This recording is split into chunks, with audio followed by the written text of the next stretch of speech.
Փետրվարի 15-ից ներքին գործերի նախարարության օպերատիվ կառավարման կենտրոնը գործարկվեց միասնական 112 հեռախոսահամարով միավորելով ոստիկանության եւ փրկարար ծառայության ահազանգերի ընդունումն ու օպերատիվ կառավարումը։ Այս փոփոխությունը պարզապես տեխնիկական գործընթաց կամ հեռախոսահամարի փոփոխություն չէր, այլ համակարգային եւ բովանդակային բարեփոխում միտված արտակարգ իրավիճակների կառավարման միասնական եւ արդյունավետ համակարգ ձևավորելուն։ Ներքին գործերի նախարարի տեղակալ Արմեն Ղազարյանը վստահեցնում է, համակարգի գործարկումից ի վեր մշտադիտարկվում եւ վերլուծվում են ստացված բոլոր զանգերը, ներառյալ չպատասխանված զանգերը։ Այդպիսի դեպքերում իրականացվում է հետադարձ զանգ, որպեսզի որևէ դեպք չմնա առանց արձագանքի։ Սա ըստ փոխնախարարի լիովին համապատասխանում է 112 օպերատիվ կառավարման կենտրոնի հիմնական սկզբունքին։ Համակարգը գործարկել ենք այսպես կոչված ստանդարտ օպերացիոն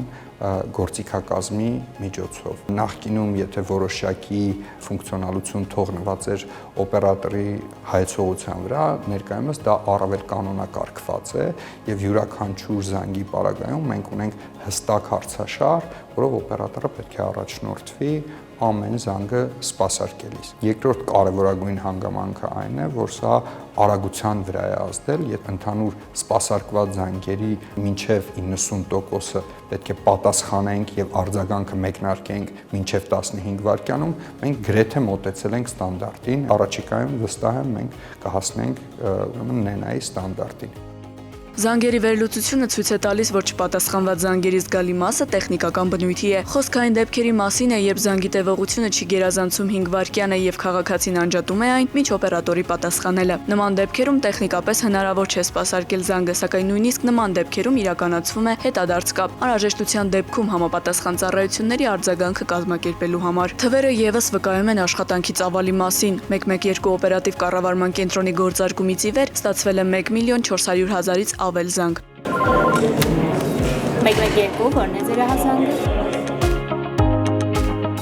Կենտրոնի գործարկումից 5 ամիս անց շարունակվում են համակարգի արդիականացումն ու միջազգային լավագույն չափորոշիչներին համապատասխանեցումը։ Մշտադիտարկվում է համակարգի գործունեությունը եւ նախանշվում զարգացման առաջնահերթ ուղղությունները, ներառյալ թվային գործիքների եւ օպերատիվ կառավարման կենտրոնի տեխնիկական հագեցվածության կատարելագործումը։ Զուգահեռաբար շարունակվում են ծառայողների վերապատրաստումները, ինչպես նոր գործիքների արդյունավետ կիրառման, այնպես էլ քաղաքացիների հետ արդյունավետ հաղորդակցման հմտությունների զարգացման նպատակով։ Առանձնահատուկ ուշադրություն է դարձվում սպասարկման որակի բարձրացմանը, կատարելագործելով ոչ միայն արձագանքման արագությունը, այլև զանգերի սպասարկման մշակույթը։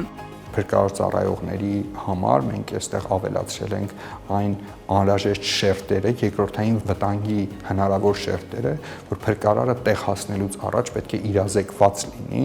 որ նմանատիպ տարածք է նա այցելում, այսինքն որ տեղում կան օրինակ վթարային շենքեր, որտեղ են տեղակայված հիդրանտները հրդեհին արագ արձագանքելու անհրաժեշտությունից ելնելով, որտեղ կան քարաթաթումներ, որտեղ կան սողանքներ, այս ամբողջ ինֆորմացիան նախապես փոխանցվում է մեր ծառայողներին, որպեսզի նրանք ունենան իրավիճակային տեղեկացվածություն։ Այսպիսով 112 օպերատիվ կառավարման կենտրոնը պարզապես զանգերի ընդունման եւ տեխնիկական սպասարկման հարթակ չէ, այլ արտակարգ իրավիճակների կառավարման ժամանակակից համակարգ, որի առանցքում քաղաքացին է, իսկ առաջնային նպատակը յուրաքանչյուր ահազանգի արագ, համակարգված եւ արդյունավետ արձագանքն ու քաղաքացիների անվտանգության առավել բարձր մակարդակի ապահովումը։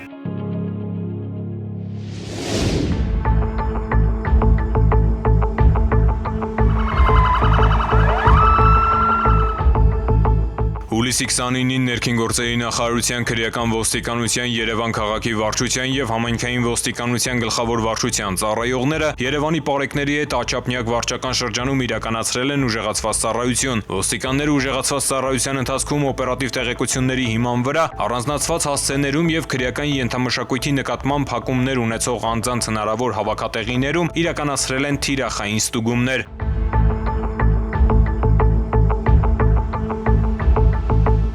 Ձեռնարկված միջոցառումների արդյունքում հայտնաբերվել են թմրամիջոց եւ հրազեն, հանրային անվտանգության ապահովման, անձնավորության կանխարգելման եւ բացահայտման նպատակով ներքին գործերի նախարարության ոստիկանության կողմից իրականացվող ուժեղացված ծառայությունները կրում են շարունակական բնույթ։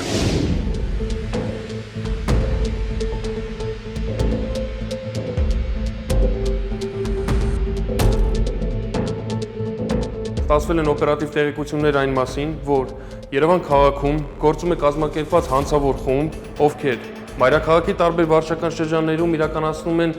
բնակարանային գողություններ։ Երևանի քրեական ոստիկանների իրականացրած լայնածավալ օպերատիվ հետախուզական միջոցառումների արդյունքում պարզվել է, որ Արմավիրի մարզի 36, 41 եւ 42 տարեկան բնակիչները, ինչպես նաեւ Երևանի 37-ամյա բնակիչը տեխնիկական միջոցների գործադրմամբ մայրաքաղաքի տարբեր հասցեներում իրականացրել են իրենց հանցավոր մտադրությունները, կատարելով հափշտակություններ։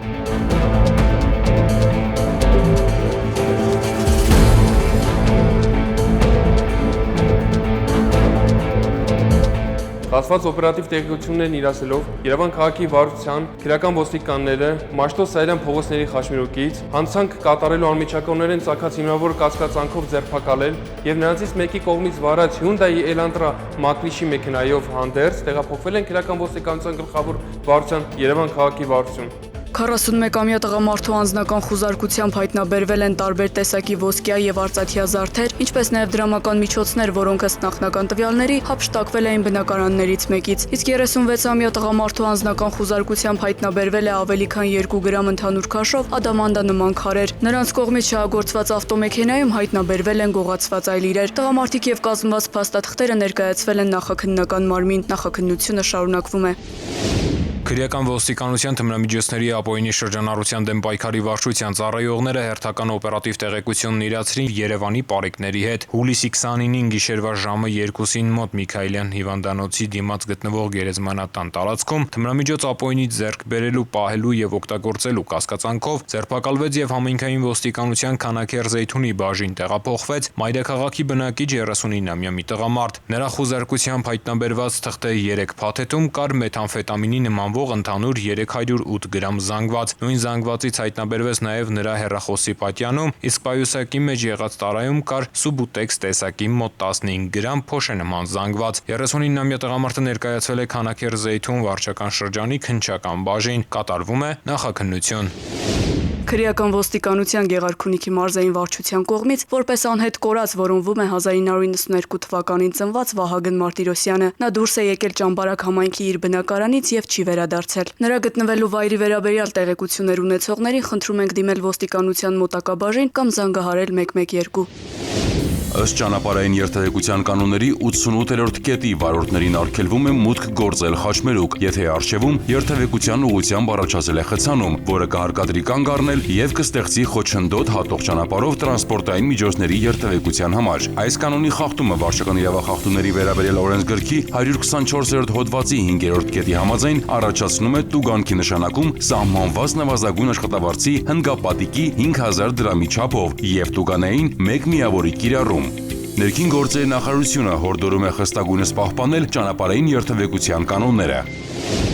Հանրապետությունում ջերմաստիճանի բարձրացման պատճառով մեծացել է անտառներում եւ խոտածածկ տարածքներում հրդեհների առաջացման եւ տարածման վտանգը։ Անտառային եւ բուսածածկ տարածքներում հրդեհները կանխարգելելու նպատակով արգելվում է վառել խարույկներ չնախատեսված վայրերում։ Խիստ անհրաժեշտության դեպքում դա կարելի է անել բաց տարածքներում, շրջապատելով խարույկը 5 մետրից ոչ պակաս միներալիզացված շերտով, իսկ վերջում հանգցնել ջրով կամ ծածկել հողով։ Բաց տարածքներում թողնել շշեր, ապակու կտորներ, քանի որ դրանք կարող են ֆոկուսացնել արևի ճառագայթներն ու դառնալ հրկիզող ոսպնյակներ, նետել այրվող լուցկի, չմարված ծխախոտի մնացորդ, ծխել եւ օգտվել բաց կրակից, վառելիքով լիցքավորված տարաների կամ մեքենաների շրջակայքում, կատարել չոր խոտի, խոզանի այրում, թողնել քսայուղով, բենզինով, կերոսինով եւ այլ դյուրավառ հեղուկներով ներծծված լաթեր եւ այլն։ Հարգելի քաղաքացիներ, պահպանեք հրդեհային անվտանգության կանոնները, հոգ տարեք շրջակա միջավայրի կենսաբազմազանության մասին, իսկ նկատած հրդեհի կամ ծխի դեպքում զանգահարեք ներքին գործերի նախարարության օպերատիվ կառավարման կենտրոնի 112 հեռախոսահամարին։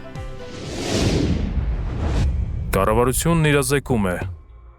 Անտառներն ու բուսածածկ տարածքները մեր երկրի կենսական եւ ռազմավարական հարստությունն են, սակայն անգամ մեկ անզգույշ քայլը կարող է անդառնալի հետևանքներ ունենալ։ Բնության գրկում հանգիստը կազմակերպելիս դրսևորեք հոգատարություն, ստեղծեք մաքուր եւ անվտանգ միջավայր։ Հրդեհավտանգ ժամանակաշրջանում խստիվ արգելվում է բուսածածկ տարածքներում նետել այրվող լուցկի կամ ծխախոտի մնացորդներ, չնախատեսված վայրերում խարույկ վառել։ Արգելվում է վառելիքով լիցքավորված ավտոմեքենաների շրջակայքում ծխելը, բաց կրակից օգտվելը, ինչպես նաև բացատներում շշեր եւ ապակու կտորներ թողնելը։ Դրանք կարող են ոսպնյակի նման ֆոկուսացնել արևի ճառագայթները։ Արգելվում է այրել չոր խոտը կամ խոզանը։ Վառելանյութերն ու քսանյութերը պահեք փակ տարաներում։ Դրանց պահման վայրերը շրջափակեք առնվազն 1.5 մետր հանքայնացված շերտով։ Մաքրեք բուսածածկույթից եւ փայտի մնացորդներից։ Հրդեհի փոքր օջախ տեսնելիս անտարբեր մի անցեք։ Անմիջապես փորձեք մարել կրակում կամ արագ հազանգեք 112։